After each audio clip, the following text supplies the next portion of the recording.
కూటమి ప్రభుత్వం మీడియా విభాగంపై కూడా కక్ష సాధింపు ధోరణి అవలంబిస్తున్నట్లు, ఇందులో పోలీసులు కూటమి ప్రభుత్వానికి అనుకూలంగా పనిచేస్తున్నట్లు నేతలతో కలిసి వైఎస్ఆర్సీపీ సమన్వయకర్త నూకతోటి రాజేష్ ధ్వజమెత్తారు. పూడి శ్రీహరిని పోలీసులు ఇంటికెళ్లి అదుపులోకి తీసుకోవడం, ల్యాప్టాప్, సెల్ ఫోన్లు స్వాధీనం చేసుకుని అరెస్టు చేయడాన్ని తీవ్రంగా ఖండించారు. టీడీపీ పార్టీ కక్ష సాధింపులు తగవని 2029లో తాము అధికారంలోకి వచ్చిన వెంటనే పరిణామాలు తీవ్రంగా ఉంటాయి అంటూ నూకతోటి రాజేష్ హెచ్చరించారు.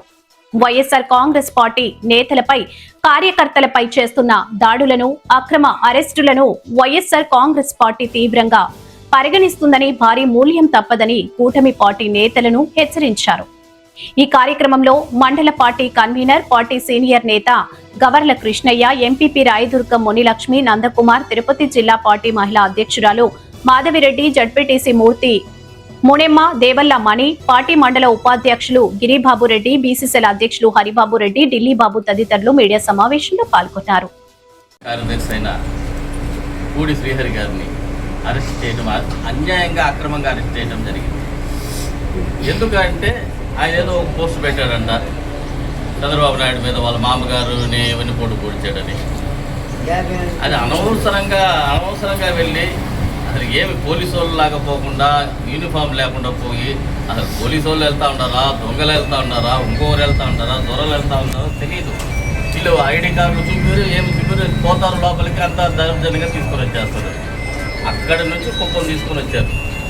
సరే, ఆ కుప్పంలో అన్న మన శివరెడ్డి గారి అబ్బాయి వెళ్తే, మోహిత్ వెళ్తే, ఆ అబ్బాయి చూపించమంటే చూపించడం లేదు. మేము కోర్టుకి హ్యాండ్ ఓవర్ చూపించేదానికి ఏముంది, మీకు అరెస్ట్ చేస్తారు, ఏం తీసుకొని వెళ్ళిపోం కదా, మేము చూపించచ్చు కదా, చూపించడం లేదు.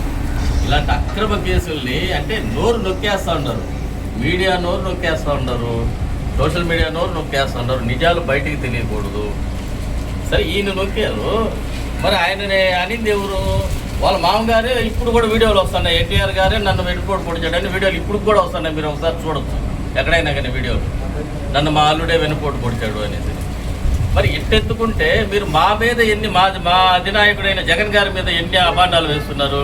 గొడ్డల వేటని, గొడ్డల పోటని, ఎన్ని మీడియాలో టీడీపీ దాంట్లో వస్తున్నాయి. మరి మీరు ఒక్కరన్నా అరెస్ట్ చేస్తారు? మేము ఇచ్చే మేము కేసులు ఇస్తామంటే తీసుకునేదాన్ని కూడా నిరాకరిస్తున్నారు.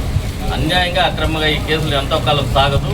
ఎవరు కూడా ఇక్కడ భయపడే వాళ్ళు లేరు. ఈ పక్క వైఎస్ఆర్సీపీలో ఖచ్చితంగా పర్యవసానం పోలీసు వాళ్ళు కూడా ఆలోచించుకోండి. ఒకసారి వాళ్ళు చెప్పినవన్నీ చేస్తూ ఉంటే మన తమిళనాడులో అయిన పరిస్థితి అవుతుంది చూసుకోండి. 9 మందికి ఉరిశిక్ష చేశారు తమిళనాడులో. తమిళనాడులో 2 చనిపోయారంటే కరోనాలో ఊరికే షాప్ తెరిచిన దానికి వాళ్ళని తీసుకొని పోయి కొడితే 2 తండ్రి కొడుకులు 2 చనిపోయారు. ఈ 4 సంవత్సరాల్లోనే ఇంత త్వరగా కేసు అయ్యి ఉరిశిక్ష 9 మందికి వేయడం జరిగింది పోలీసు వాళ్ళకి. ఎక్కడ దేశ చరిత్రలో జరగలేదు.